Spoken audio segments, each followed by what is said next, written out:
Hello everybody, Jeremy here, and today I want to show you the newly released LEGO Back to the Future set.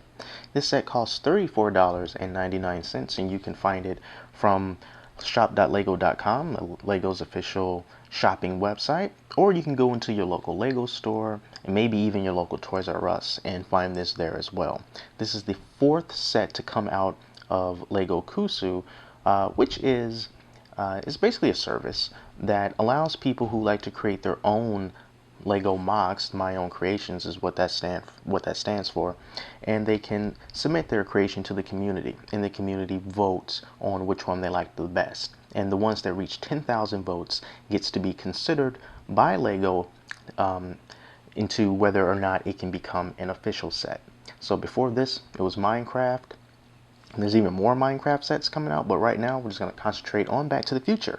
It has 401 pieces. It includes 2 minifigures. We got Doc on the left and Marty on the right. And it also comes with Marty's skateboard, and in the back is the iconic time-traveling DeLorean.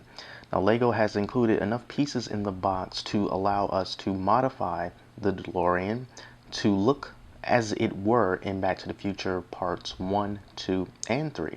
So what I'm going to do is first show you the minifigures, then I'm going to show you the DeLorean from Back to the Future part 1, and then I'm going to come back and show you what the DeLorean from Back to the Future 2 looks like, and then we'll wrap it up with Back to the Future part 3. So let's get started with those minifigures.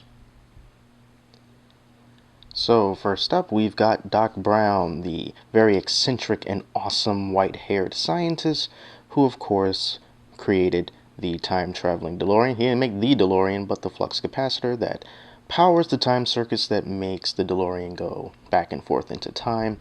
And as we can see on his outfit here, he has the nuclear or radiation symbol on his back torso there, which is reminiscent of Back to the Future Part 1. I don't believe he was he wearing white? Yes, he was wearing white, I believe. Right before the Libyans came. And we can see on his front he has he has a little ink pen there. We can see his sort of festive undershirt under that. And he has a very, very happy grin on his face because he just invented time travel. And he also has back printing on the back of his head. That was harder than I thought it was going to be. On the back of his head, so we can turn him around, and he's got that, great Scott look on his face. Because things have not always gone according to plan in the Back to the Future movies, as we all know. So that's Doc Brown, a very, very highly anticipated minifigure, and one that I believe will be a lot of people's favorites. I mean, you just have to love Doc Brown. And here we have Marty McFly, who is Doc's possibly one and only friend, and of course the star of all 3 Back to the Future movies, played by the ever so awesome Michael J. Fox. So he is donning his classic life preserver attire, as was the style back in the 1980s. And, very cool. He's got his blue jeans. He's got the vest, undershirt under that, and he, much like Doc, also has back printing. So there's his, everything is cool. And then on the back, he's got that sort of confused, scared, worried kind of look on his face, probably due to some sort of Biff encounter. Wow, I really wish LEGO would do more of these sets. That way we can get like Biff Tannen and maybe even some people from his gang, like Fleet from Red Hot Chili Peppers. He's in the Back to the Future movies, part of Biff's gang, in case you didn't know. Anyway, Marty looks very, very cool because, even if you were to see these minifigures in any other set, you'd probably go like, okay, he's the teen, and that guy, he's the scientist and the doctor. But because we know where it's coming from, and we know it's Back to the Future, it just makes it that much cooler. Marty McFly in our hands in minifigure form. It just doesn't get too much better than this. Also, put him off to one side here.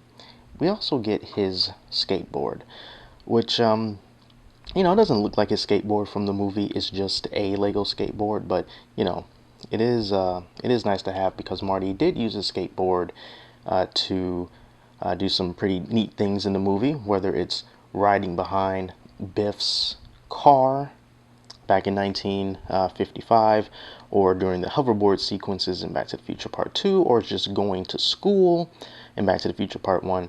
You know, it's his skateboard, so very nice to have that as well. Now let's look at the first DeLorean from Back to the Future Part 1. So here is the DeLorean from Back to the Future Part 1. And this DeLorean has been subject of a little bit of controversy among those who love Lego. Because when we first saw the leaked images of the DeLorean, we thought, what in the world is that? What did they do to the DeLorean? This looks nothing like the DeLorean. How dare you, Lego? And yeah, it's really just one of those things that you know that it's a DeLorean, but you really just get the impression that perhaps Lego could have done a better job of the overall look. If we can just look at it dead ahead like that. And just the many layers, you know, it's almost like stairs as you're going down here. And then you have these parts here that kind of move, and they also can come off like that. They're not supposed to come off, but they can. And it just kind of makes you wonder, what is that? What? And you know Lego is capable of doing wonderful things. I mean, I'm looking at an R2-D2 right now from the Ultimate Collector's series, and it's just absolutely amazing. And then when we look at the DeLorean, you can't help but think, man, something went wrong here. Now, you know, in the end, I still like it by virtue of it being a DeLorean, but the controversy is very well understood. So let's just go over some of the features here. You know, and Lego did pay attention to the detail of the Back to the Future DeLorean by having these coils wrap around from back to front, and then also along the back. I'm not sure what these exhaust looking pieces are, but they are there. And also the amazing out of time California license plate, and that is a printed piece. There are no stickers in this entire set. And down at the bottom, these are little binocular pieces, but they look like tailpipes. And you get a couple different license plates.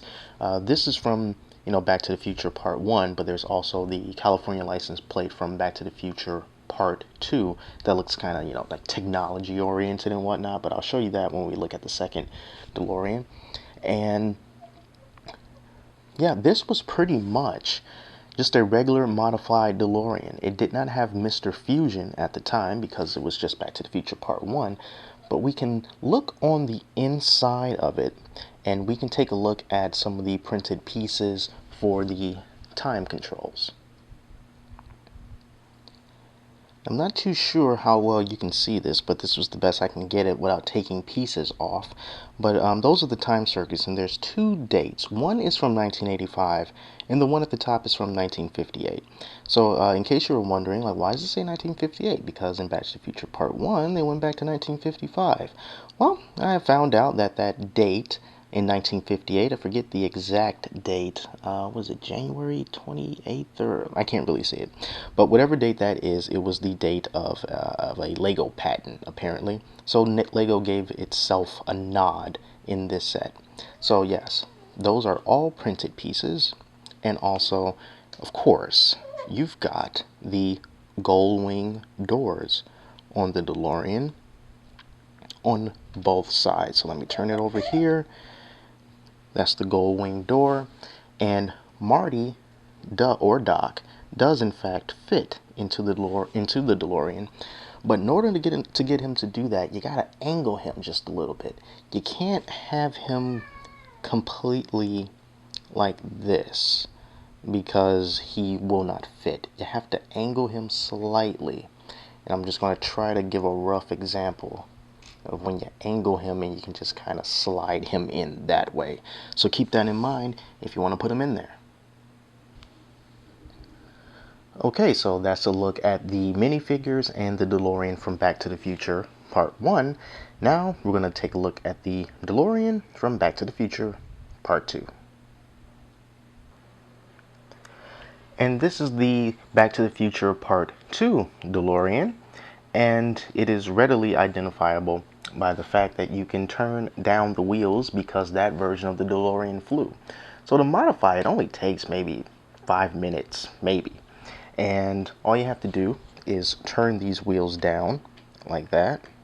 And then on the underside, there are 4 clear pieces and that you just attach and then just put them under the car. And another difference is the license plate. This is the California license plate from the future. And then the other change, last but not least, is of course Mr.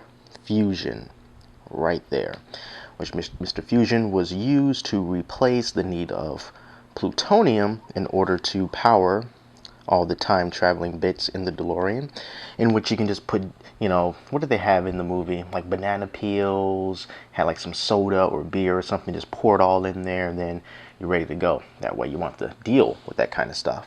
So I wanted to compare this to another DeLorean. Let me turn the wheels down. I'm going to keep it kind of like in flight mode. But I wanted to compare this DeLorean to this DeLorean. Now, I don't know exactly who made this, but I have this model here. And let me just move this back so I can have more even depth. There we go. So, with this DeLorean, you know, still very similar. It had the gold wing doors and everything.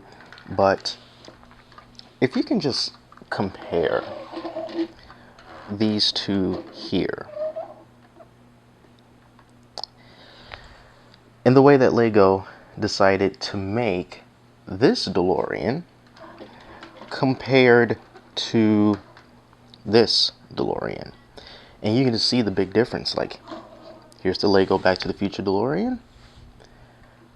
Turning it around and then move it out of the way. And here's what the actual thing looked like.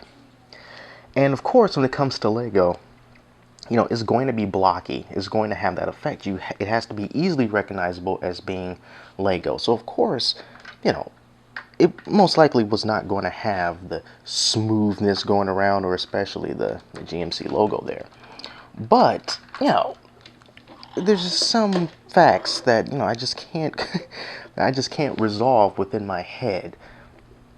The stairs, this part, I don't know what that part is. I mean, I'm thinking that that part is supposed to be kind of like this part, but I don't know.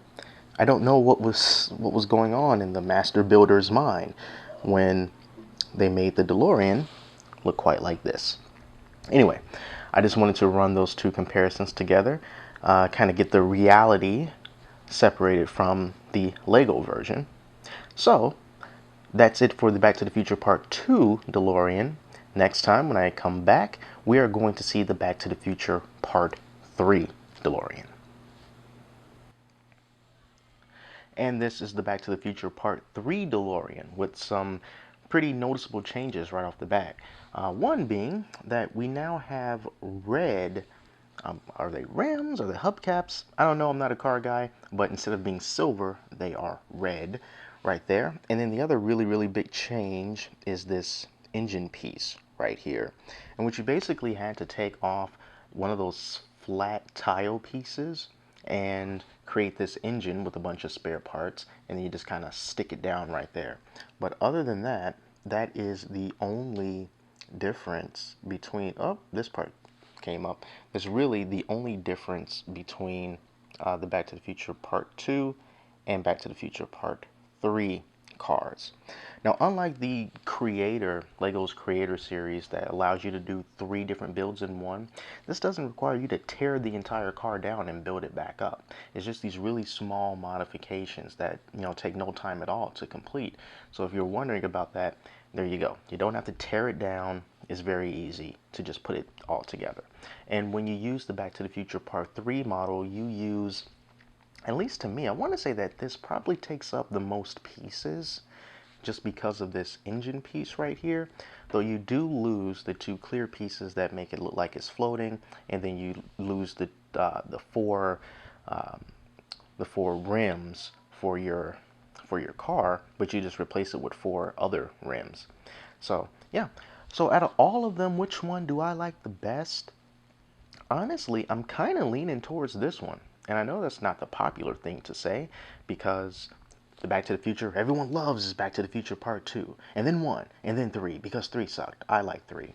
But, I just like the look of it. I like the different colors. I like the red. I even like the orange under there, and it just looks different. And to me, since I have the Back to the Future Part 2 DeLorean that I just showed you, I think this will be a nice little contrast to have Part 3, since that was the biggest difference out of all of the DeLoreans. So, let's get Marty and Doc back in here, and I'll give you some final thoughts. Lego Back to the Future is one of those things that just wouldn't be possible without the Kusu project. This is based on a franchise that started in the 80s and wrapped up in the early 90s. A lot of Lego's main audience, the kids, they weren't born to even know about this. They will look at things from Back to the Future Part 2 and how their future was, and they can say, in some instances, yeah, that looks pretty corny. Who would think that that is what the future would be like? However, at the time, it seemed kind of plausible. So while us who are older still have the wonderment and the nostalgia that Back to the Future, presents to us, a lot of that I feel will be lost in the younger generation. So for people like me, who grew up watching these movies on VHS and still has the VHS tapes and went out and bought the DVD box set when that came out a long time ago, this is great. And if you've got kids or whatever and you just kind of want to show them what was cool to you when you were growing up, I mean, go ahead. Although I don't think they will quite appreciate it as much as we did. Now, as far as how this thing looks in the design and everything, I feel very similar to how a lot of people feel. I don't completely dig the DeLorean. I know that it's a DeLorean, but I do feel that it possibly could be a little less blocky, a little bit more streamlined. I know Lego is very capable of making that happen, but that's not what we got. And I'm not really big on the Lego sites and the forums and stuff like that, but I would hope that someone would come along and say, hey guys, I figured out a way to modify Lego's official DeLorean and I got it looking awesome. Here are the pieces you need. Here are the instructions. Have at it. That'll be great to pacify a lot of naysayers about this set. But this is the type of thing that no matter how much we complain about it, if you are a fan of Lego Back to the Future, or Back to the Future, and you're a fan of Lego, you'll get this anyway because of what it reminds you of. Love the minifigures, Doc Brown, Dr. Emmett Brown, Marty McFly. It's wonderful. And I still recommend that everyone goes out and gets this set. And also, just to show briefly, this is the instruction manual that came with it. I know this is not in focus, but it's a very nice instruction manual because it's good and thick, and it's got like little facts and everything inside. If you ever had a Lego architecture set, that's the kind of book that this comes with. It's not a little flimsy paper manual. It's a good book, and the box is very nice. So you can tell, some care went into this. So, all in all, the DeLorean, not as awesome as it could be, but I like it nonetheless. This thing is like Arrested Development when it came back on Netflix. There was every chance in the world that Back to the Future Lego would never happen, but we got it. This is all that we have, and it's kind of appreciative to be able to own a set like this as an official Lego product. So that's all from me, guys. Thanks for watching. Until next time, I'm Jeremy, and I'll see you next time.